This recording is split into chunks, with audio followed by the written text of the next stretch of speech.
అందరికీ జై శ్రీరామ్. తెలంగాణలో ఇప్పుడు మనం చూస్తున్నాం బ్రేకింగ్ న్యూస్. ప్రతిరోజు టీఆర్ఎస్ పార్టీని స్థాపించబోతున్నటువంటి కల్వకుంట్ల కవిత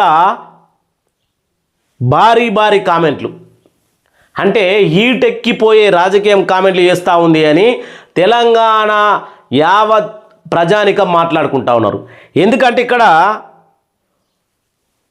అంటే అధికారంలో ఉన్న సీఎం అని కానీ సీనియర్ నేతలని కానీ తన వెనుకాలే బీఆర్ఎస్ పార్టీలో అప్పటి నుంచి ఇప్పటి వరకు ఉద్యమంలో పనిచేసిన నేతలని కానీ ఆఖరికి కన్న తండ్రి అని అన్న తమ్ముడు అనేటువంటి భేదాలు లేకుండా ఎవరిని పడితే వాళ్ళని విమర్శిస్తున్నటువంటి కవిత గారు మరి ఈమె ఏం చెప్పాలనుకుంటుంది సమాజానికి?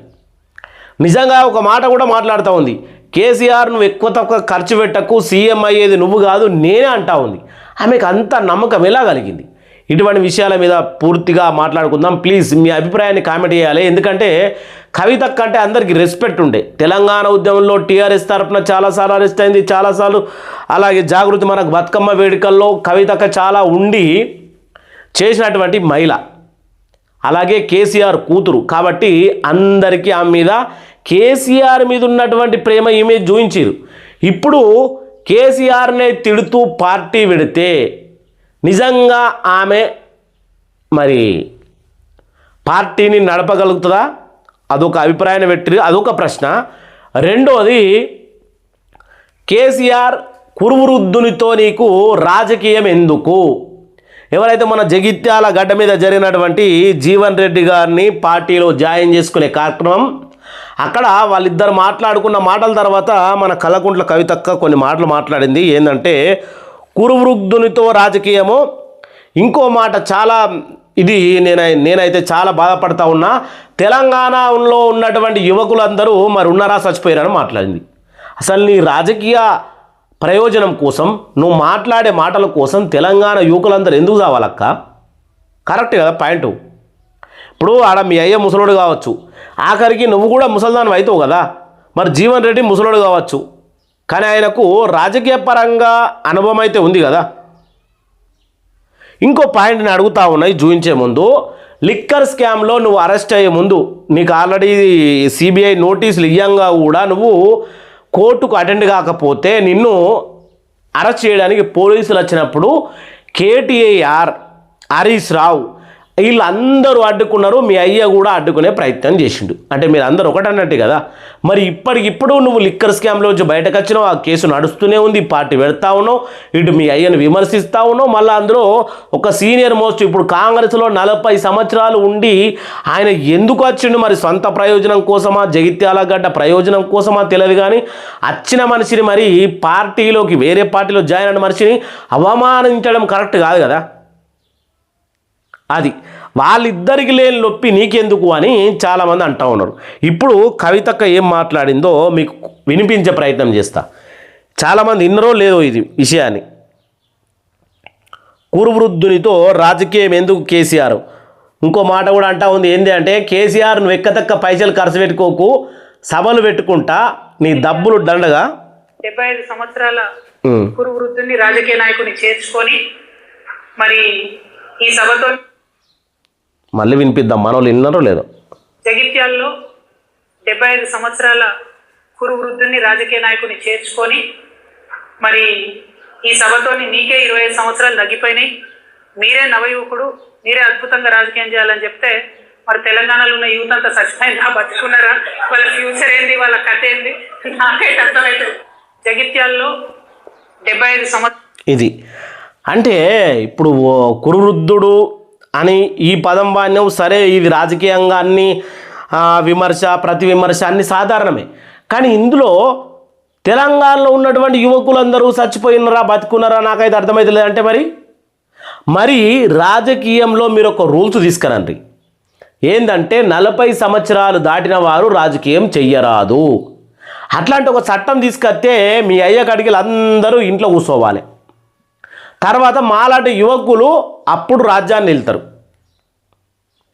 మీరు వేసేది బరాబరే ఉంటుంది. కానీ ఇక్కడ జీవన్ రెడ్డి గారి దగ్గరికి వచ్చే వరకల్లా కురువృద్ధుడు అని మాట్లాడింది. ఇంకో మాట ఇక దీనికి జీవన్ రెడ్డి గారు కూడా కౌంటర్ ఇస్తూ చాలా ఘాటుగానే మాట్లాడిండు. ఇది ఇటువంటి విషయాలు కరెక్ట్ కాదని నేనైతే అంటా ఉన్నా. మరి మీరేమంటారు? మీరు ఒకసారి మీ అభిప్రాయాన్ని కామెంట్ చేయండి మిత్రులారా. ఎందుకంటే ఇక్కడ ఎవరైతే ఈ కల్వకుంట్ల కవిత గారు ఉన్నారో ఈమె పెట్టేది టీఆర్ఎస్, ఇంతకుముందు ఆల్రెడీ వాడినటువంటి పేరు. మరి వాస్తవానికి రూల్స్ ప్రకారం ఒక పార్టీ పేరు వాడి దాన్ని మార్చుకున్న తర్వాత మరి దాంట్లో రూల్స్లో ఇవ్వగలుగుతారా? ఇక ఇంకో మాట ఏమన్నది చూద్దాం ఒకసారి. గులాబీ రంగు బాటలు, నోట్ల కట్టలు 5,000 కాంచి 5 లక్షల దాకా. ఇది కాదు కానీ సరే, ఇక మీ అభిప్రాయాన్ని కామెంట్ చేయాలని కోరుకుంటా ఉన్నా. ఇది ఒక సెన్సిటివ్ మ్యాటర్. ప్రతి ఒక్కళ్ళు దీనికి జీవన్ రెడ్డి గారు కూడా కౌంటర్ ఇచ్చారు. దాన్ని ఒకసారి వినిపిద్దామని అనుకున్నాను. ఎందుకంటే ఈమె మాట్లాడినటువంటి 2-3 విషయాల మీద జీవన్ రెడ్డి గారు స్పందిస్తూ, నువ్వు మాట్లాడిన మాటలు వెనక్కి తీసుకోవాలి, నువ్వు ఒక పార్టీ పెట్టబోతా ఉన్నావు, అలాగే కేసీఆర్ బిడ్డవై ఉండి నేను నిన్ను ఏం అనలేకపోతా ఉన్నా, ఇది నీ ఆత్మవిశ్వాసానికి వదిలేస్తున్నానని మాట అన్నాడు. ప్రజలారా, నేను అందరికీ ఒక విషయం చెప్పదలుచుకున్నా. కవితక్క మాట్లాడినటువంటి విషయాలు ఇప్పుడు తెలంగాణ ప్రజలు కూడా మాట్లాడుకుంటా ఉన్నారు. వాస్తవమే కదా. మీరు ఎవరైతే ఈ యొక్క రాజకీయ నేతలు ఉన్నారో భారతదేశ వ్యాప్తంగా, ఇప్పుడు బీజేపీ పార్టీలో ఒక రూల్ ఉన్నది, 75 సంవత్సరాలు దాటితే వాళ్ళు పదవికి పనికి రారు. అది నరేంద్ర మోడీ అయినా సరే. అట్లనే ఆ బీజేపీ పార్టీలో ఉన్నటువంటి రూలే మొత్తం రాజకీయాల్లో ఉన్నటువంటి ప్రతి ఒక్కరికి వర్ధించేలాగా తీసుకురావాలి. 75 అంటే మరీ ఓవరు. మీరే 75 సంవత్సరాల దాకా పాలిస్తే మరి మేమేడ పాలించాలి? మేము ఎప్పుడు నేర్చుకోవాలి రాజకీయము? అది కవితక్క గనక పార్టీ పెట్టిన తర్వాత ఆమె కొత్తగా తెలంగాణలో జీవో స్టార్ట్ చేస్తుంది. ఎందుకంటే సీఎం అయ్యేది కవితక్కని కాబట్టి. ఇంట్లో ఒక గేమింగ్ కనబడతా ఉందా? టీఆర్ఎస్ అని పేరు పెట్టింది, అయ్యను కేసీఆర్ను బడా బడా బడా తిడుతుంది, కానీ పార్టీ పెట్టే ముందు మళ్ళా పోయి అయ్య దగ్గర ఆశీర్వాదం తీసుకుంది. 1.1 మీరు బాగా ఆలోచించాలి. ఈడ టీఆర్ఎస్ అని పేరు పెట్టి బడాబడా అయ్యని తిట్టి సీఎం అయ్యేది నేనే, ఇది అది నువ్వు ఖర్చు పెట్టుకోకు, ఒక కురువృద్ధుని చేసుకున్నావు, యువకులను దగ్గర చేసుకోవాలని మాట్లాడిన నీవు మళ్ళా అయ్య దగ్గరికి పోయి దండాలు పెట్టుడు. తర్వాత మళ్ళా ఎవరైతే ఇందులో ఉన్నటువంటి టీఆర్ఎస్లో చేరుతున్నటువంటి ప్రతి ఒక్కళ్ళు బీఆర్ఎస్లో నుంచి వచ్చిన వాళ్ళే. ఇక్కడ నాకు ఒక పాయింట్ ఏమర్థమవుతా ఉంది అంటే, పక్కనే ఉన్నటువంటి ఆంధ్రప్రదేశ్లో జగన్మోహన్ రెడ్డిని గద్ద దించేందుకు చంద్రబాబు నాయుడు, పవన్ కళ్యాణ్, బీజేపీ అందరూ ముగ్గురు ఏకమయ్యి కూటమిగా ఏర్పడి ఆయనను ఎవరినైతే ఈ జగన్మోహన్ రెడ్డి అనే వ్యక్తిని అధికారంలో లేకుండా చేసారో అతల పాతాలకి తొక్కిండ్రు.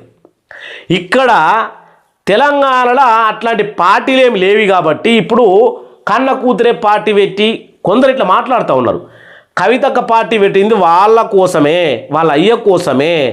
రేవంత్ రెడ్డి ప్రజాపాలన ప్రభుత్వం గద్దె దించాలి, ఆయనకు ఉన్నటువంటి మరి ఇదంతా హైడ్రా అంతా కదిలియాలంటే ఇటు ఈమె పెడితే ఈమెకు 10 సీట్లు 15 సీట్లు వస్తే కేసీఆర్కు ఏమన్నా అటు ఇటుగా మొన్న జరిగినట్టు అటుగా ఇటుగా ఉంటే మళ్ళీ వీళ్ళు కూటమిగా ఏర్పడతారు అన్నట్టు. ఏర్పడి అప్పుడు మళ్ళీ ఎవరు సీఎం అంటే కేసీఆర్ సీఎం. ఈ రకంగా ప్లానింగ్ ఏమైనా జరుగుతూ ఉందా? ఇది కొంతమంది ప్రజానాయకులు విమర్శిస్తున్నటువంటి మాట. మరి మీ అభిప్రాయాన్ని కూడా కామెంట్ చేయాలి. ఎందుకంటే నిజంగా నువ్వు కేసీఆర్కు వ్యతిరేకమైతే ఫస్ట్ నిన్ను నువ్వు విమర్శించుకోవాలి. నువ్వు ఏడగొట్టినవు, నీ కథ ఏంది, నీ లెక్కేంది, నీ తర్వ ఏందని కదా. నెక్స్ట్ వీడియోలో మళ్ళీ కలుసుకుందాం. అందరికీ జై తెలంగాణ, జై జై తెలంగాణ, జై శ్రీరామ్, జై జై శ్రీరామ్, జై హింద్.